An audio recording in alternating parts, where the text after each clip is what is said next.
years. So with the Danaher team, it's a very unusual team.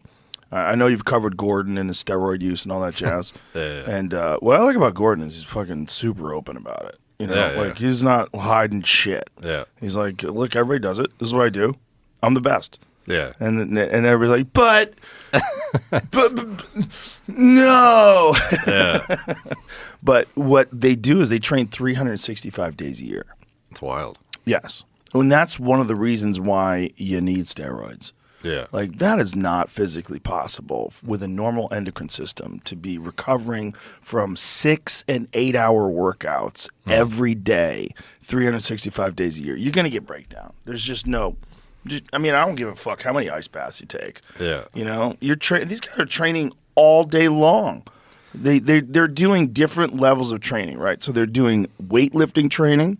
So most of Gordon's work, Gordon's girlfriend was a professional bodybuilder. And so most of his is just size and build. It's not really like functional training like you see the old videos of Alexander Karelin. Do you know who he is? Yeah. So you see that guy doing kettlebells and fucking, shield casts with giant steel plates over his head. Gordon's not doing any of that stuff. It's a lot of bodybuilding stuff. They do that. Then they're doing drills where they're just they're analyzing positions and finding problems with these positions, and they'll go over tape. And I mean, it's fucking meticulous, man. I mean, you have to have. I don't know if they're on Adderall, but I would imagine that would help. But something is very different about the way they train.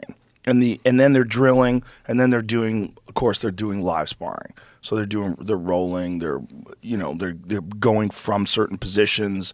They have goals to get to a certain position or to avoid a certain position. And they're advancing faster than any group of jiu-jitsu people on the planet Earth. But you have to be a fucking maniac. You have to be a 365-day a year, fully committed. You miss nothing. I don't give a fuck about your holidays. No one gives a fuck about Christmas. Fuck you, it's your birthday. Get in there. Everybody's in there. Is the goal, like I've seen them on UFC Fight Pass and some of these new, more, they seem to be expanding in their reach. What is like the goal of the top guys in that sport? Is it typically to just stay at the top of the sport, or do a lot of them transition to MMA at some point? A lot of them will transition. But a lot of them don't want brain damage, Yeah, fair enough. Just don't, I don't think Gordon makes so much money doing just jiu-jitsu. I mean, he makes millions of dollars every year just selling videos. It's crazy how he still has is it like actual DVDs? Like he has like media he sells in like DVD format, I think. I don't believe so. I think it's a digital download. I would assume, yeah. Yeah. I could have sworn somebody said he like sold physical DVDs. I'm sure he probably does that as well, but I don't even know.